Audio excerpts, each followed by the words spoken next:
How do you ensure that a risk won't turn into a significant career setback? Okay, dude, you can't. Q&A. How does a messy coworker coexist with a perfectionist? Never seems to work out. I think perfectionists and messy people are kind of perfect together. Like, the perfectionist needs something to do and something to organize and like tactical shit to obsess over. And the messy person is just like thinking and exploring in their brain, or they're maybe distracted, or they're daydreaming, or they're imagining things, or they have visions. So I think if a perfectionist is trying to control other people than themselves, that tends to get a little bit messy, forgive the pun. But so long as a perfectionist knows their lane and they're okay about their OCD perfectionism, I think highly creative, highly disorganized, space cadet type of people go really great with people who are extremely anal and want the trains to run on time. Like, I've always felt that in my career, by putting those types of people together, really great things can happen. Now, it's not, there's moments where it's going to be annoying. Like, when I'm at home, I drink half of a glass of water or half of a glass whatever and leave it everywhere. Like, drives everyone nuts. It's sloppy, it's messy, but I'm really just thinking and I'm distracted. So when you're pairing a perfectionist type of person with a messy, distracted person, gives you something to talk about. It gives you a reason to being, and it helps you learn about each other's way of doing things. So don't write it off if you have a messy coworker and you're super anal, or you're a visionary and you have someone who's a perfectionist. Just try to understand each other's boundaries, try to understand how you can learn from one another, and try to coexist in a way that the perfectionist brings some order to things and the messy person brings some delightful chaos. How much does your degree matter in terms of getting a job or an internship? For example, if my degree is in economics and I try to pursue a career in sports, am I at a disadvantage? Absolutely not. Nobody cares what your major is. Literally. Your mother might care, but like, I actually don't even think she cares. Nobody gives a shit what your major is. I wanted to be an econ major. I wasn't smart enough to be an econ major, so I was a sociology major. Whatever, I loved it. I don't think anybody cares what your major is. I couldn't tell you anyone here what their major was. Honestly, I have zero idea. I could care less. Like, I don't even care to look. I think the biggest thing is find a way to parlay your experience in college, whether it's your athletic career, whether it's your internships, the jobs you had over the summer, the classes you took, the things you did, the clubs you were a part of. Take all of those things and articulate what you learned from them, what you did at them, the impact it had on other people, and then use that as a way to get your job. I don't think there's any correlation, unless, let's say, like, you're an accountant. Like, if you're in finance, I guess your major matters. Like, I don't really want people here, doing the books who don't know how to add. But beyond that, I don't really care what people's majors are. And I think most people don't care. It's all about your experience. It's all about what you made of it. And it's all about how you articulate that as something that a future employer wants. How do you ensure that a risk won't turn into a significant career setback? Okay, dude. You can't. So that's my first thing, is that's what's great about a risk, right? That's what's great about the Kendra Scott story, is when all the other designers were like mailing their stuff into the showroom, she's like, my existence, my livelihood, my salary is based on me getting people to buy my jewelry. And I sure as hell better show up and make sure that happens. So when you take a risk, you cannot guarantee that you're going to succeed. That's the glory of a risk. I think the other thing about a risk is that's exactly what makes it so exciting. The idea that you might fail. Like, I think that can propel you into a place. I look at my own life. I look at Barstool Sports in particular. Really, that Barstool Sports changed my life because I wasn't sure it was going to work. And as a result, I worked so hard to be sure I didn't fail. I'm not alone in that. I'm not unique in that. But if you take a risk, you are never going to be able to guarantee that it won't create a quote unquote setback.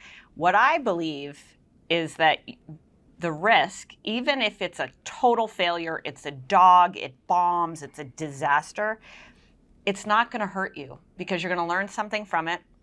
You're going to take lessons away from it. You're going to have made 1 or 2 connections, which will be helpful for you. And then 5 years down the road, when you're doing the next thing or the big thing, that failure, that experience of taking the risk and having it not work out is going to teach you and prepare you for that opportunity. So if you're looking for a bubble wrapped career where you never have, it's like chutes and ladders. You never go up to the top and go down to the bottom. Your career is not going to be that interesting.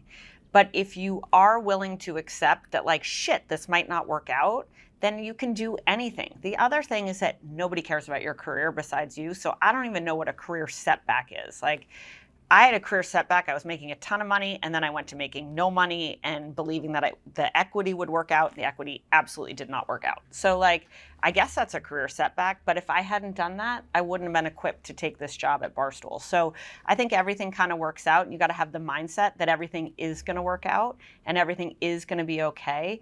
But it's a really good thing to push yourself into the unknown.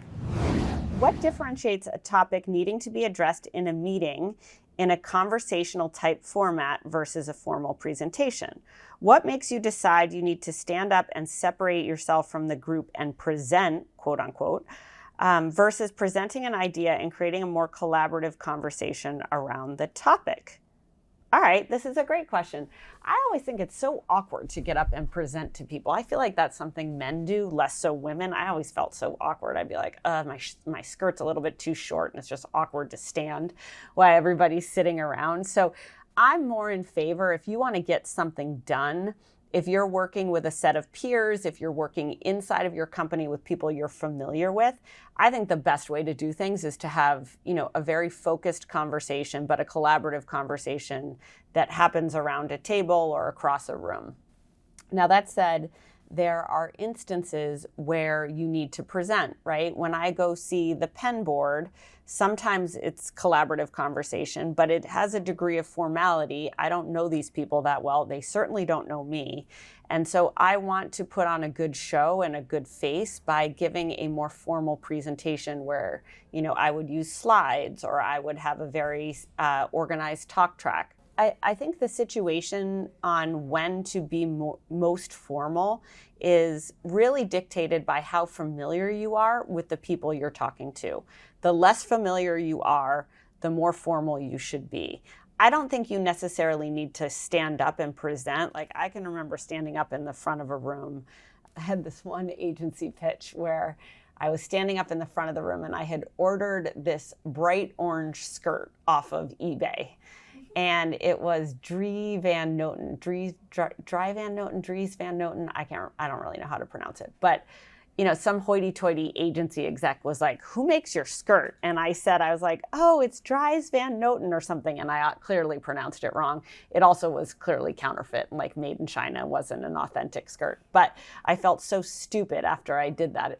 The thing also didn't fit totally right, which just added to kind of the debacle. But if you are not familiar, if you're asking people for money, or if the decorum in the room or the culture, the attitude in the room is kind of formal, then it's best to either stand up and present and use slides, or you can sit down and present and use slides, but meet the moment with the formality it deserves. Having a conversation with your peers to solve a problem, I think a presentation format there doesn't make any sense. It's actually kind of off-putting.